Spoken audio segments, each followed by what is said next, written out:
Baik, sesudah pre-implementation ya, sebelumnya kita membahas pre-implementation, kita masuk di project preparation ya. Project preparation ini ada beberapa aktivitas yang dilakukan ya. Yang pertama adalah memilih project team. Nah, jadi tergantung misalnya dari modul yang akan kita implementasi.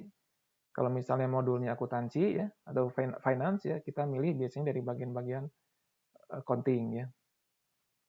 Kemudian juga tergantung juga nanti dari strategi ya, strategi implementasi. Misalnya strategi implementasinya ada roll out ya, jadi bertahap nanti diimplementasikan ya dari kantor pusat ke cabang ya. Nah, kita juga misalnya melibatkan juga perwakilan dari beberapa kantor cabang misalnya, terutama yang nanti akan menjadi pilot ya, pilot project ya, implementasinya. Nah, jadi kita pilih ya project team ya, tim projectnya, istilahnya core team ya, tim inti dan juga dari konsultan. Kan di pre-implementation tadi sudah dibahas ya, bahwa salah satu outputnya itu kita sudah kontrak ya. Kita sudah kontrak dengan konsultan ya. Jadi kita sudah punya nih konsultannya siapa, kita juga sudah punya package software-nya apa gitu kan ya. Sudah dipilih gitu kan. Jadi preparation ini kita tinggal buat tim ya dengan konsultan dan juga dengan internal tim ya, istilahnya core team ya. Nah, kemudian kita detailkan ya scope dari project ya. Scope dari project. Sebelumnya kita memiliki high level ya. High level scoping ya. High level scoping itu kan misalnya kita mau implementasi modulnya misalnya modul finance ya. Finance-nya juga masih umum gitu kan ya. Nah, ini kan nanti di high level scoping di ketika pre-implementation kita butuh untuk misalnya request proposal kan, atau untuk beauty contest misalnya. Nah, ketika sudah masuk di preparation ya kita detailkan scoping-nya ya, lingkup dari modul kita seperti apa ya, fitur-fitur yang mau diimplementasikannya apa gitu kan ya, kita detailkan. Kemudian vision mission ya, statement creation ini dari project management ya, visi misinya seperti apa ya. Jadi misinya itu misalnya untuk implementasi ini ya, tujuannya adalah untuk mempercepat misalnya proses keuangan ya, menurunkan misalnya waktu closing ya, financial closing ya, karena biasanya kan di akhir, misalnya ini kita implementasi modul keuangan ya, karena biasanya kan di akhir tahun itu suka ada ini ya, ada closing ya, end year ya, untuk laporan atau tutup buku ya. Itu kadang-kadang kalau misalnya sistem itu belum terintegrasi, waktunya itu bisa lama ya. Nah, misalnya kita tujuannya atau misi dari implementasinya adalah untuk mempercepat misalnya tutup buku gitu kan. Kemudian juga untuk mengintegrasikan misalnya semua sistem keuangan ya, asetnya, kemudian dengan utang piutang, account payable, account receivable. Nah, itu kita sampaikan ya misi dari project ini gitu kan. Kemudian di project preparation juga kita melakukan pemilihan strategi implementasi. Ya, strategi implementasi. Kemudian juga metodologi ya. Jadi apakah mau Big Bang gitu kan. Jadi Big Bang itu sekaligus ya, semua modul ya. Semua modul, semua cabang. Itu Big Bang gitu kan ya. Atau misalnya roll out ya, bertahap. Ya. Nah, ini juga terkait strateginya ya, strategi implementasi seperti apa. Metodologi yang mau dipakai apa gitu kan ya. Konsultan itu dia punya misalnya metodologi IBM misalnya dia punya metodologinya gitu kan ya untuk implementasi ERP. Kemudian SAP dia juga punya metodologinya. Nanti kita akan menggunakan metodologi implementasi seperti apa.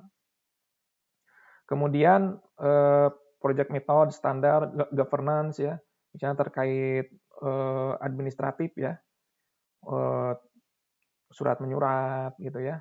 Kemudian nanti standar dokumentasi, standar penulisan gitu kan ya. Kita mau menggunakan seperti apa ya, standar penulisan dokumen maksudnya. Kemudian technical preparation, nah ini terkait misalnya hardware ya. kebutuhan hardware-nya berapa gitu kan ya.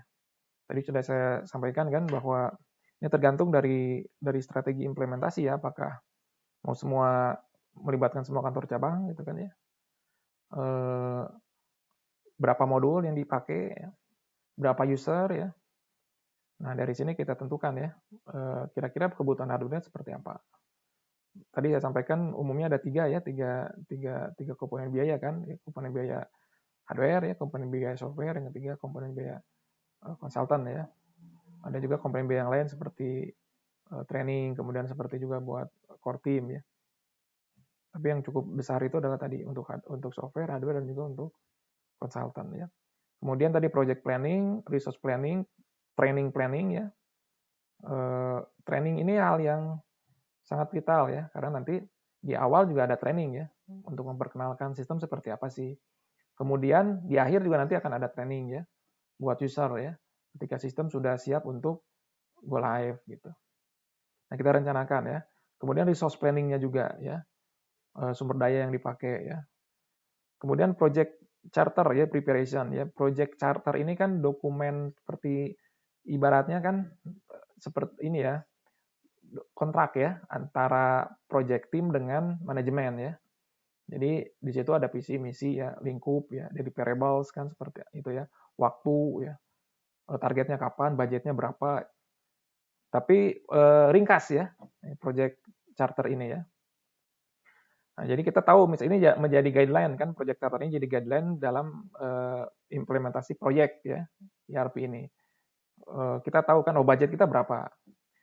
Kemudian target kita apa? Nih misi kita itu dengan implementasi ini adalah misalnya tadi mempercepat misalnya apa? Siklus keuangan ya. Itu ada di project charter ya. Ini jadi guideline bagi project team ya, karena dia ini merupakan apa? Janji sebenarnya ya. Janji atau komitmen dari project team ya ke manajemen ya, yang berikan tugas untuk implementasi. Kemudian setelah itu conducting project kick-off meeting ya. Kalau udah siap semua ya kick-off. Ya bisa mengundang semua ya, stakeholder ya. Jadi oleh pimpinannya ya, core teamnya, konsultannya ya. Kick-off meeting ya. Nah, berikutnya adalah training. Nah, ini trainingnya overview aja umum ya. Untuk senior manajemen ya. Jadi training itu biasanya ada training buat overview umum ya, untuk senior manajemen seperti apa sih gitu kan, misalnya sistem SAP itu seperti apa gitu kan. Kemudian tapi tidak detail sampai ke fitur-fitur yang lebih. Nah, ini nanti biasanya buat core team. Jadi ada pelatihan buat buat senior manajemennya juga ya. Kemudian nanti ada pelatihan buat core team membernya juga.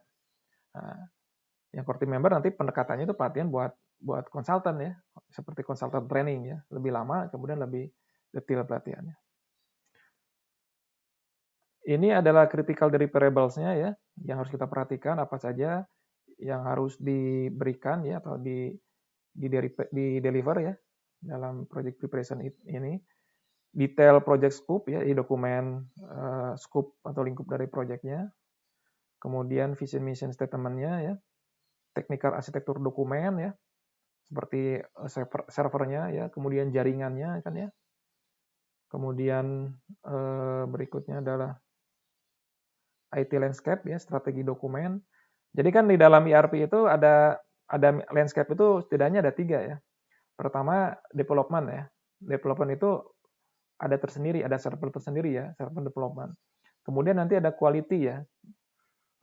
Quality assurance QA ya. QA landscape. Kemudian berikutnya nanti ada production. Production ini adalah ketika sudah go live ya. Nah, ini kita lengkapi ya. Landscape strateginya seperti apa ya.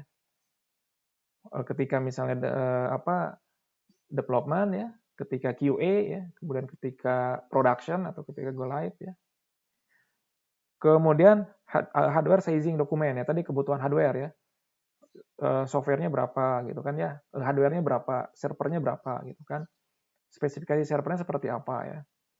Jangan sampai misalnya keterlambatan transaksi ya, Jadi software yang sudah bagus tapi hardware-nya jelek gitu kan ya.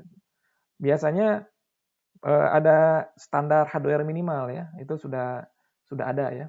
Sudah ada dari vendornya ya.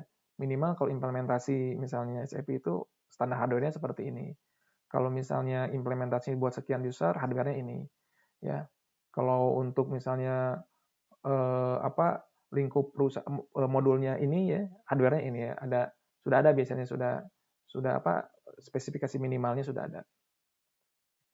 Kemudian project plan ya, resource plan ya, training plan ya. Kemudian project charter. Project charter ini tadi rangkuman dari itu sudah ada visi misinya ya. Kemudian ada deliverable-nya apa ya. Kemudian ada budgetnya gitu ya. Ini merupakan kontrak atau komitmen project team kepada manajemen ya. Ini adalah ketika deliverable-nya harus ada ketika project preparation ini selesai ya. Nah ini milestone-nya ya, tanda tangan ya, project scope dengan project sponsor ya. Project sponsor ini adalah bohirnya ya atau manajemennya ya, atau yang membiayainya siapa. Kemudian staffing ya, project team ya. Nanti kita masuk di berikutnya di business blueprint ya, tahapan business blueprint. Jadi kita sudah jelas timnya seperti apa ya. Siapa saja di situ, tanggung jawabnya apa ya. Kemudian strategi project ya. Kemudian ditandatangan juga ya oleh project sponsor ya. Kemudian kick off meeting ya.